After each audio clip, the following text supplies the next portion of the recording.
David Cameron has often been blamed for the Brexit impasse that caused years of political infighting after 2016's historic referendum, and unearthed accounts suggest his team were happy to take no for an answer when dealing with Brussels.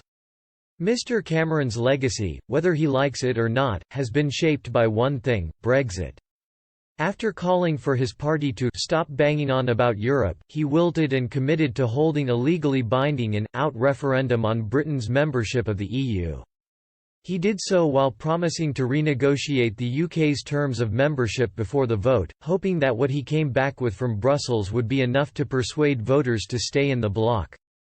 History proves that what he achieved was nowhere near that, and analysis suggests this was partly down to ambivalence. On February 19, 2016, Mr. Cameron arrived in Brussels hoping to negotiate new terms that would see changes to immigration regulations, concessions on monetary union, and greater powers to national parliaments to block EU legislation.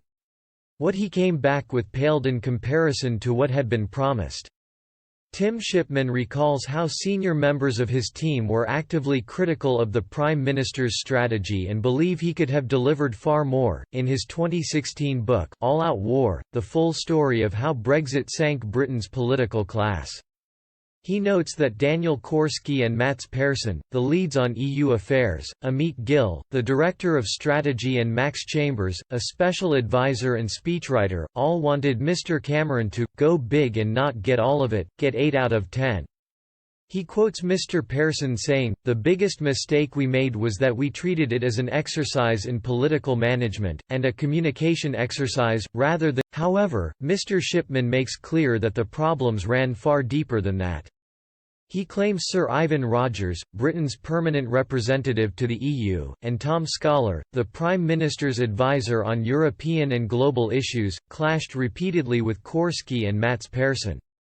Mr. Persson believed Britain should push the limits of EU law to get change, and one minister reportedly noted that Mats felt we could go a lot further. One Downing Street advisor told Mr. Shipman, "We were too beholden to Tom Scholar and Ivan Rogers. They were the status quo. They were happy to take no for an answer, happy to believe things weren't possible when they could be possible. I've lost count of the number of times Ivan threatened to resign." Sir Ivan also reportedly clashed with special advisers over proposed reform. A Number 10 source said, Korski had a long-running battle with officials saying we needed to do something, and he kept getting told that it was impossible to do something. After 3 years of build-up, Mr. Cameron's gamble was close to failure. He came back from Brussels a broken man, celebrating a deal that was widely condemned by the British public as one that failed to match his promises. Richard Tice, co-founder of Leave EU, blasted, "The Prime Minister promised half a loaf, begged for a crust and came home with crumbs." Nigel Farage also lashed out at Mr. Cameron, claiming he had failed to strengthen the argument for staying in the EU. He tweeted, "This is a truly pathetic deal. Let's leave the EU, control our borders, run our own country and stop handing £55 million every day to Brussels."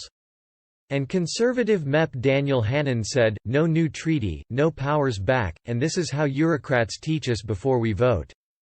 Just months later, Britons voted to leave the European Union and Mr.